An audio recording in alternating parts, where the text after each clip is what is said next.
श्री सद्गुरु महाराज की जय। बुलंद आवाज में जय जयकार करें। बोलिए श्री सद्गुरु महाराज की जय। अखंड मंडलाकारं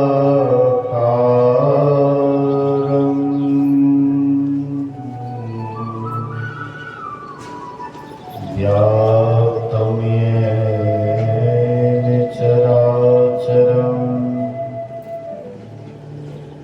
तत्पदं दर्शितं येन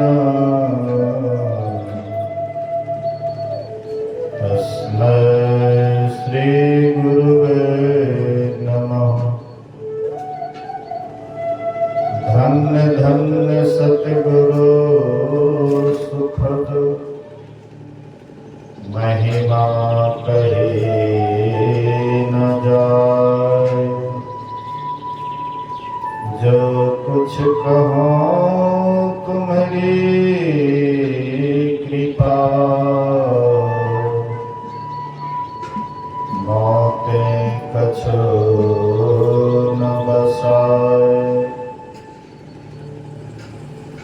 समवेत समादरणीय सज्जन वृंद, आदरणीय माताओं तथा भक्तिमती बहनों, 2 दिवसीय संतमत सत्संग विजेंद्र जी के द्वारा किया गया है, जिसका आज प्रथम दिन के प्रथम पाली सत्संग में हम आप उपस्थित हैं। बहुत देर से हम लोग सत्संग की महिमा को सुन रहे थे। वेद, उपनिषद, संतवाणी के द्वारा भी सत्संग के विषय पर आप लोगों को सुनाया गया। ये जो पाठ किया गया, यह पाठ एक घेरा हो गया।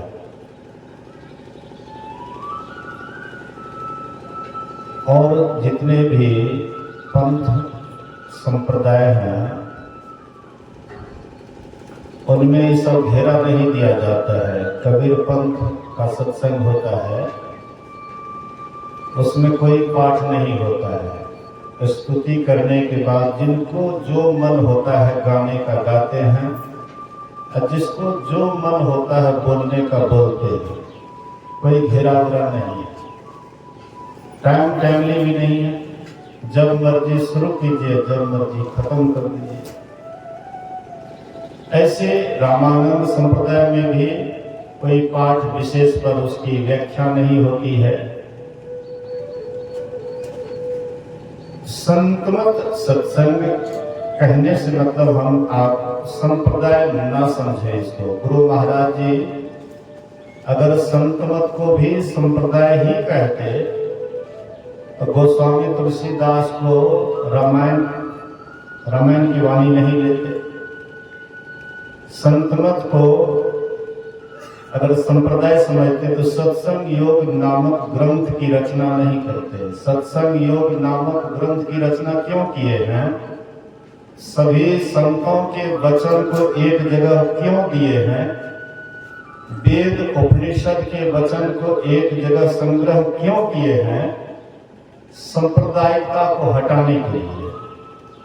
अब फिर भी हम आप जब संप्रदाय के ही अंदर घेरे में रहे तो फिर गुरु महाराज जी ने इतना परिश्रम किए तो शायद व्यर्थ हो जाएगा। तो सुबह में सत्संग योग से पाठ किया जाता है। अपराह्न में गोस्वामी तुलसीदास द्वारा रचित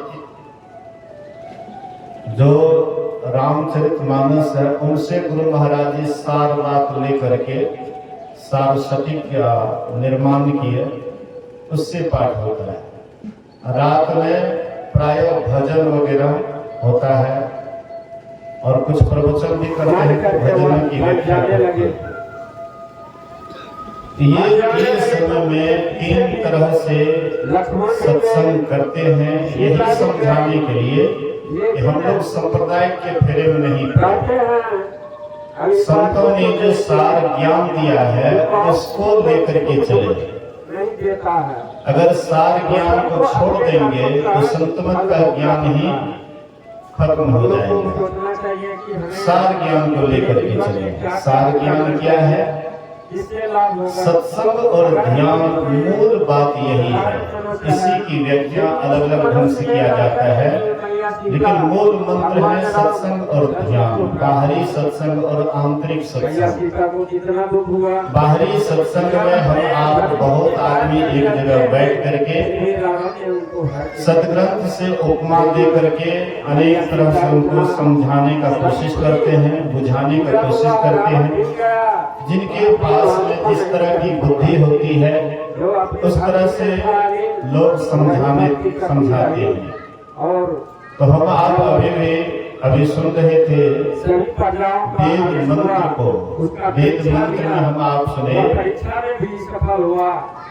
वेद भगवान उपदेश करते हैं। वेद भगवान उपदेश करते हैं। क्यों उपदेश करते हैं? जब तक कोई आवश्यकता नहीं होती है तब तक उपदेश करने की कोई आवश्यकता ही नहीं थी। कोई जरूरी हुआ इसीलिए उपदेश करना पड़ा, क्योंकि हम आप मनुष्य तो हैं, लेकिन मनुष्यता हम आपके अंदर नहीं है। अगर मनुष्यता होता तो फिर वेद भगवान उपदेश नहीं करते। मनुष्यता लाने के लिए ही वेद भगवान कहते हैं, हे मनुष्यों, जगत प्रसव करता संसार को जिसने पैदा किया है उसको जानो, लेकिन कैसे जानो? तत्व रूप में जानो।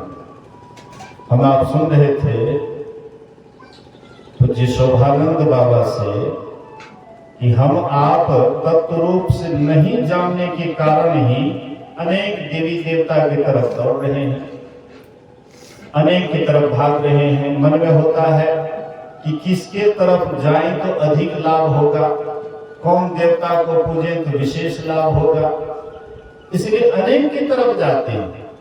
लेकिन अनेक की तरफ जाने से एक भी नहीं मिलता है, एक से भी आप छूट जाते हैं। अनेक की तरफ जैसे आप चलिएगा एक से भी आप वंचित हो जाइएगा। एक क्या है? वही सबका ईश्वर परमात्मा, जो 33 करोड़ देवी देवता को भी शक्ति देने वाला है, त्रिदेव को भी पैदा करने वाला है, 33 करोड़ देवी देवता को भी पैदा करता है और सबको बल देता है, सबको सब हर तरह के बल देता है। ब्रह्मा जी में सृष्टि करने का बल वही परमात्मा देते हैं। विष्णु में पालन करने का बल वही एक परमात्मा देते हैं। शंकर जी में संहार करने का बल वही एक परमात्मा देते हैं। और वही परमात्मा का अगर कोई पकड़ लेंगे तो क्या देवी देवताओं से रुष्ट हो जाएंगे? बल जड़ को ही पकड़ लेंगे तो क्या जो थार पात है वो सब आपसे अलग हो जाएंगे? नहीं होंगे। हमको तो लगता है कि एक परमात्मा को जो पूजते हैं देवी देवता उनके सहयोग के लिए बराबर खड़े रहते हैं। आप देख लीजिए ना भक्तों का उदाहरण। जो भी भक्त बना है परमात्मा की भक्ति करने के लिए चले हैं, परमात्मा को पाने के लिए चले हैं, रास्ते में कोई कठिनाई होती है तो देवी देवता उसका मदद करते हैं। कोई ऐसा देखने में आया है कि कोई परमात्मा की भक्ति करते हैं तो देवी देवता उसको रोकते हैं, तुम काहे ये काम करते हो? हम आपको तो पहले डर हो जाता है कि ये परमात्मा को भजेंगे, हो न हो कहीं देवी देवता कोई परेशानी में डाल दे। हम उदाहरण लेते गांव घर का कि फलना आदमी देवता का अपमान किए, देखो तो उसका क्या हाल हुआ। हमारे गांव में भी एक आदमी सुनने में आता है कि महावीर मेहता कबीरपंथी थे, वो क्या किए तो बसें को उखाड़ करके ले गए, बस ईटा में फेंक दिए, अब बाद में ढल बनी हुआ तो फिर ला करके गाड़ी। बोलिए श्री सद्गुरु। डर हो जाता है उदाहरण पर, तो उदाहरण एक पर एक उदाहरण देने वाला है। अरे महात्मा तो अभी मंच पर बैठे हैं तभी तो उदाहरण देंगे, इधर तो जनरल आदमी तो बराबर उदाहरण देने वाले हैं, घर घर उदाहरण देने वाले हैं। अब उनकी बात को सुनिएगा कि महात्मा कभी कभार लाता है आपके बीच में कोई संदेश सुना देता है, वो संदेश रहेगा कि बराबर जो सुनते उड़ा रहेगा। साधारण मनुष्य है, लेकिन इसी मनुष्य संत आपको न देवी देवता को फाड़ करके फेंकने के लिए कहता है, अन्य कहता है कि उसमें लिप्त हो जाओ। जो जमा है वहीं पर रहने दो, किसी को मान अपमान दोनों से हट जाओ।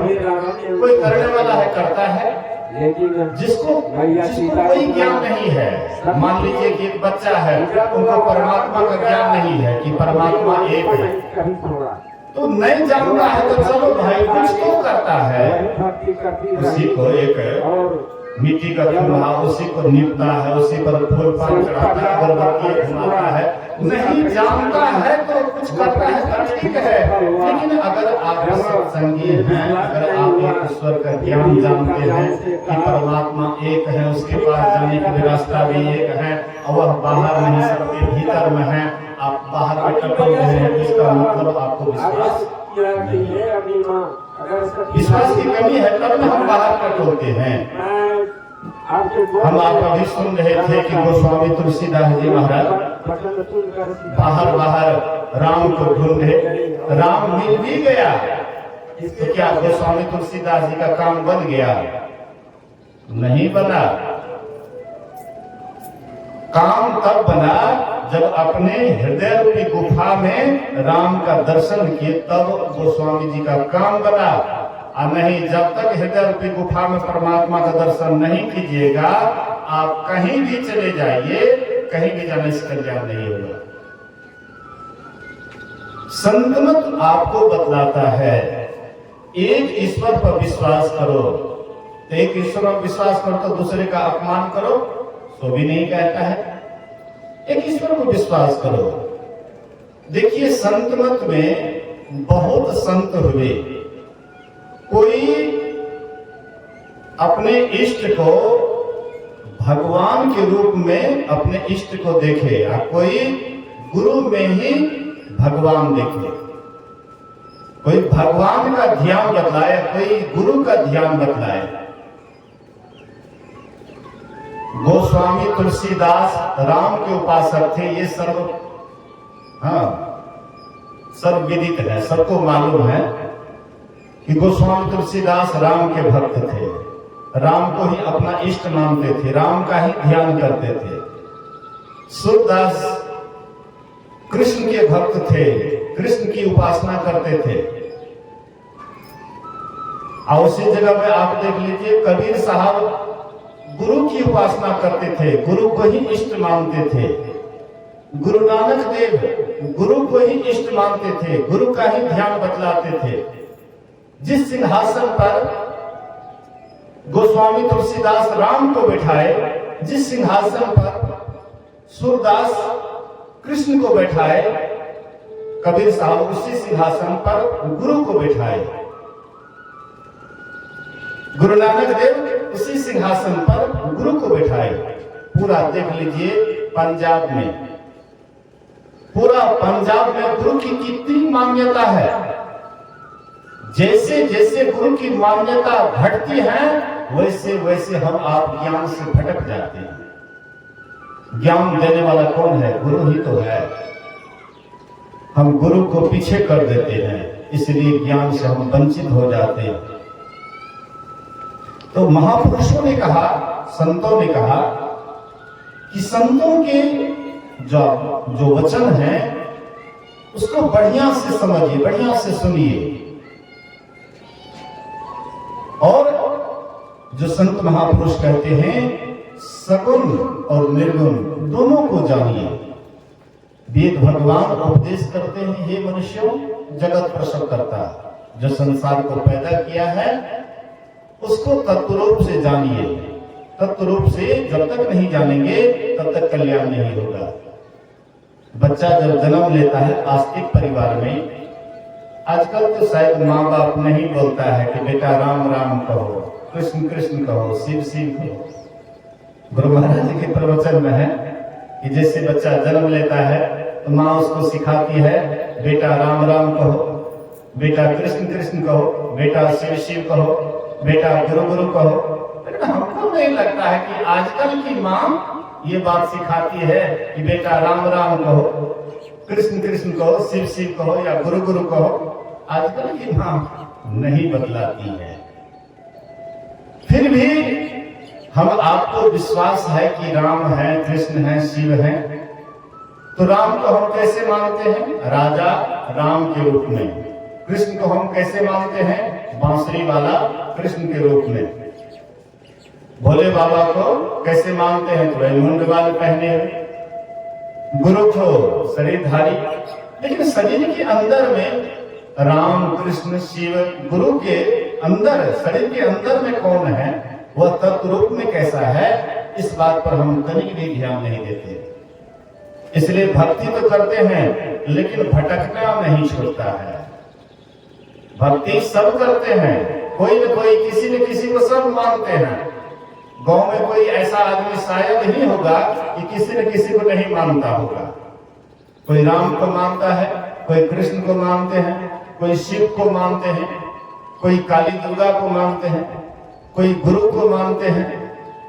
और कोई ईश्वर को नहीं मानते हैं तो उसको भी गुरु होता है सिखाने वाला, कि कोई भगवान नहीं है, कोई गुरु नहीं है, तो वो भी जो ज्ञान देने वाला है तो उसका भी गुरु होता है।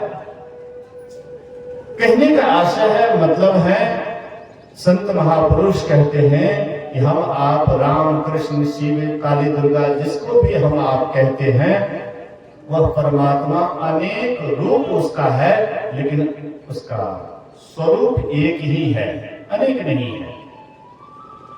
रूप अनेक हैं, स्वरूप अनेक नहीं है। जैसे हम आप देखते हैं तकिया का खोल होता है, अनेक रंग का, रंग बिरंग का तकिया का खोल होता है, लेकिन सबके भीतर में एक ही सफेद रुई रहती है।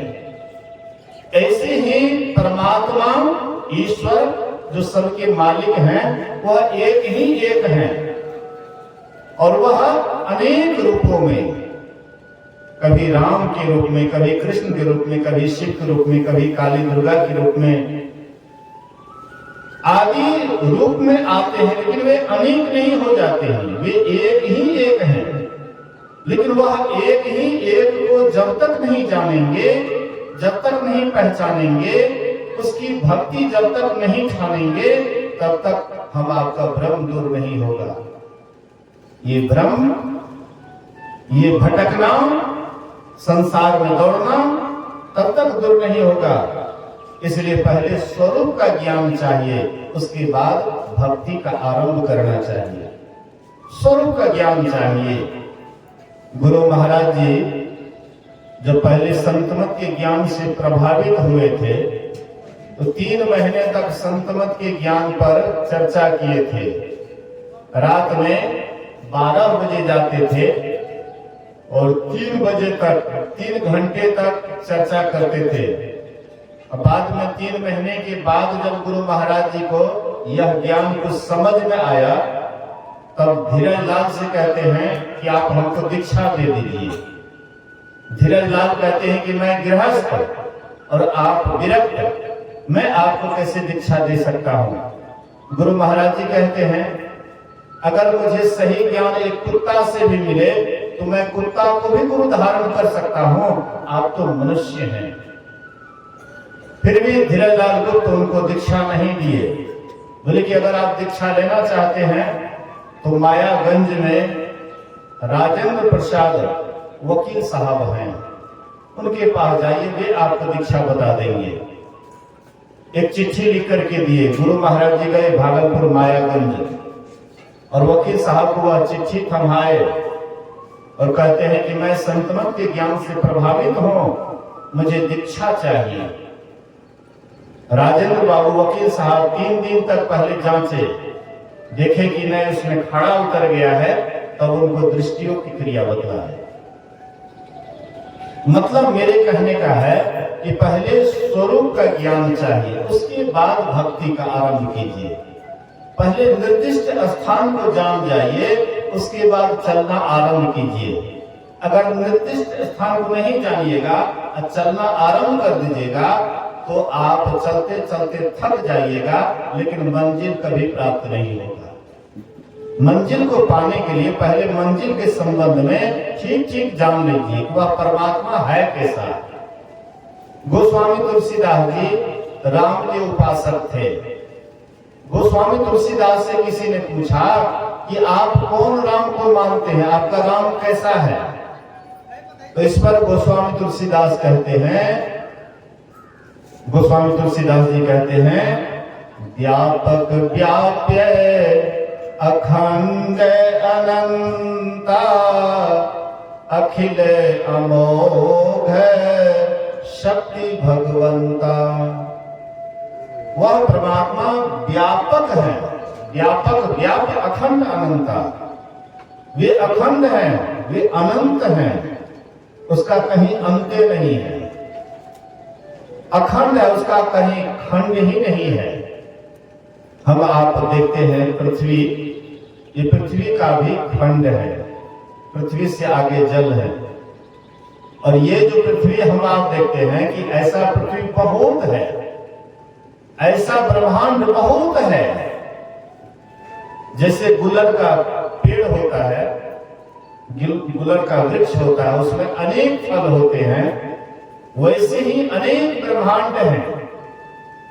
अनेक ब्रह्मांड में एक ब्रह्मांड हम आप जिस ब्रह्मांड में रहते हैं, एक ब्रह्मांड ये है। इसी तरह से परमात्मा ये ब्रह्मांड का अंत है।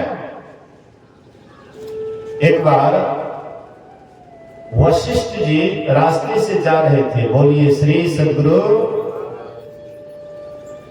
एक बार वशिष्ठ जी रास्ते से जा रहे थे तो एक माई रो रही थी, एक माता जी रो रही थी, विलाप कर रही थी। तो वशिष्ठ जी ने पूछा कि माई तुम क्यों रो रही है, क्यों आंख से आंसू बहा रही है? वह माई कहती है कि ब्रह्मा जी हमको वचन दिए थे कि मैं तुमसे शादी करूंगा, लेकिन वो शादी करने से मुकर गए हैं, इसीलिए मैं रो रही हूं। बोले कि हमारे पिताजी ब्रह्मा जी तो झूठ नहीं बोलते हैं कि किसी को वचन दे दिए कि हम तुमसे शादी करेंगे और फिर शादी नहीं करेंगे, ऐसा तो नहीं हो सकता है। तो बोले कि नहीं, आपके ब्रह्मा जी नहीं, और एक ब्रह्मा, इस रास्ते से जाइए तब वो ब्रह्मा जी से भेंट होगा। तो वे यहां से चलते हैं, 8 मुख वाले ब्रह्मा जी से उनको भेंट होती है वशिष्ठ जी को। और वशिष्ठ जी उस ब्रह्मा जी से पूछते हैं कि आप उस माई को वचन दिए थे कि शादी करूंगा, फिर आप शादी क्यों नहीं कर रहे हैं?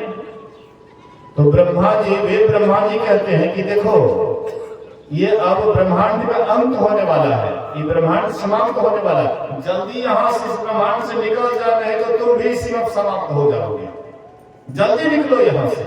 ब्रह्मा वहां से वशिष्ठ मुनि तेजी से भागे, जैसे अपने ब्रह्मांड में आए वह ब्रह्मांड का लय हो गया, वह ब्रह्मांड समाप्त हो गया। तो इस तरह से अनेक ब्रह्मांड है, लेकिन परमात्मा अनेक है नहीं। परमात्मा एक है, उसका कहीं अंत्य नहीं है, अनंत है, उसका कहीं अंत्य नहीं है। सब कुछ का अंत है, पृथ्वी का अंत है, पानी का अंत है, सूर्य का अंत है। देखते हैं सूर्य गोलाकार देखने में लगता थाली के बराबर, लेकिन ये पृथ्वी से कई हजार गुना बड़े हैं। इस तरह से सबका अंत है, लेकिन परमात्मा का कहीं अंत नहीं है, इसलिए कि वह अनंत है। व्यापक व्यापक अखंड अनंता अखिल अमोघ शक्ति भगवंता। निर्मल निराकार निर्मोहा नित्य निरंजन सुख संदोहा प्रकृति पार प्रभु सब उर्वासी ब्रह्म निरे विरज अविनाशी। वे प्रकृति से भी परे है परमात्मा। प्रकृति जहां नहीं है वहां पर भी परमात्मा है। परमात्मा से कोई जगह खाली ही नहीं है। इसलिए प्रकृति पार प्रभु सब उर्वासी, लेकिन सबके हृदय में परमात्मा निवास करते। हर जगह रहते हुए भी कोई जगह उनसे खाली नहीं है, लेकिन फिर भी सबके हृदय में निवास करते हैं। तो हम आप कहां जाएंगे उसको खोजने के लिए? बाहर भरमेंगे परमात्मा नहीं मिलेगा। इसलिए बाहर भरमी हो नहीं प्रभु कोई हो, अभी अंतर धसु हो। कहते बाहर भरोगे परमात्मा कभी नहीं मिलेगा, अपने भीतर में खोजिए।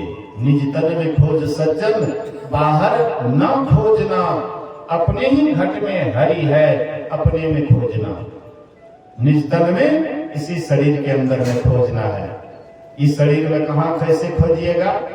गुरु महाराज कहते योग हृदय में वास ना, तन वास है तो क्या, असत सरल युक्ति पास ना, और पास है तो क्या।